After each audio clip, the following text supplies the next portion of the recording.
ಇನ್ನು ಸತೀಶ್ ಬಾಮೈದನ ಮನೆ ಮೇಲೆ ಇಡಿ ದಾಳಿ ನಡೆಸಿದಂತಹ ಒಂದು ಪ್ರಕರಣಕ್ಕೆ ಸಂಬಂಧಪಟ್ಟಂತೆ ಬೆಳಗಾವಿಗೆ ಆಗಮಿಸ್ತಾ ಇದ್ದಂತೆಯೇ ಮಂಜುನಾಥ್ ಅಲರ್ಟ್ ಆಗಿದ್ರು ಅಂತ.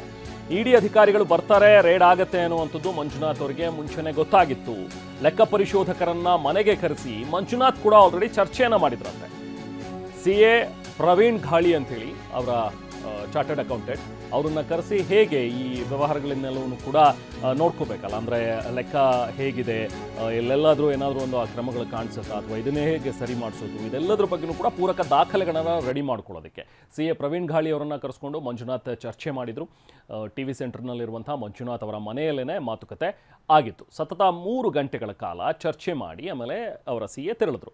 ದಾಳಿ ವೇಳೆ ನಗದು, ಆಸ್ತಿ ಪತ್ರ ಸೇರಿದಂತೆ ಕೆಲ ದಾಖಲೆಗಳು ಕೂಡ ಪತ್ತೆಯಾಗಿವೆ. ಅದಕ್ಕೆ ಪೂರಕ ದಾಖಲೆಯನ್ನು ಸಿದ್ಧಪಡಿಸೋದಕ್ಕೆ CA ಜೊತೆಗೆ ಮಾತುಕತೆ ನಡೆದಿರುವಂಥದ್ದು. ಸೊ ಅಂದರೆ ಈಗ ಇರುವಂತಹ ಡಾಕ್ಯುಮೆಂಟ್ಸ್ ಅಥವಾ ಅವರಿಗೆ ಸಿಕ್ಕಿರುವಂಥ ಒಂದಷ್ಟು ಕೆಲವೊಂದು ಅಕ್ರಮ ಆಸ್ತಿ ಇದೆ ಅನ್ನುವಂಥದ್ರ ಬಗ್ಗೆನೂ ಏನು ಆರೋಪಗಳು ಕೇಳಿ ಬರ್ತಾ ಇದೆಯಲ್ಲ, ಅದೆಲ್ಲದಕ್ಕೆ ಸಂಬಂಧಪಟ್ಟಂತೆ ಜೊತೆಗೆ ಚಿನ್ನಾಭರಣಗಳೆಲ್ಲವೂ ಕೂಡ ಹೆಚ್ಚಿನ ಸಂಖ್ಯೆಯಲ್ಲಿ ಅಲ್ಲಿ ಸಿಕ್ಕಿದ್ವು. ಅದೆಲ್ಲದಕ್ಕೂ ಒಂದಷ್ಟು ರಶೀದಿಗಳನ್ನು, ಒಂದಷ್ಟು ಡಾಕ್ಯುಮೆಂಟ್ಸನ್ನು ರೆಡಿ ಮಾಡ್ಕೊಳ್ಳೋದಕ್ಕೋಸ್ಕರ CA ಅವರನ್ನು, ಅಂದರೆ ಚಾರ್ಟೆಡ್ ಅಕೌಂಟನ್ನು ಮನೆಗೆ ಕರೆಸಿದ್ರು ಅನ್ನುವಂಥದ್ದು ಗೊತ್ತಾಗಿರುವಂಥ ವಿಚಾರ. ಮಂಜುನಾಥ್ ಮನೆ ಮೇಲೆ ಆದಂಥ ಒಂದು ಇಡಿ ದಾಳಿಗೆ ಸಂಬಂಧಪಟ್ಟಂತೆ ಮಂಜುನಾಥ್ ಅವರ ನಿವಾಸಕ್ಕೆ ಬಂದಿದ್ದಂತಹ ಅವರ CA ಘಾಳಿಯವರು, ಮಂಜುನಾಥ್ ಮನೆಯಲ್ಲಿ ಪ್ರವೀಣ್ ಘಾಳಿಯವರು ಕೂಡ ಬಂದಿದ್ದರು. ಸುಮಾರು ಒಂದು 3 ಗಂಟೆ ಹೊತ್ತು ಅವರ ಜೊತೆಗೆ ಚರ್ಚೆ ಮಾಡಿದ್ದಾರೆ.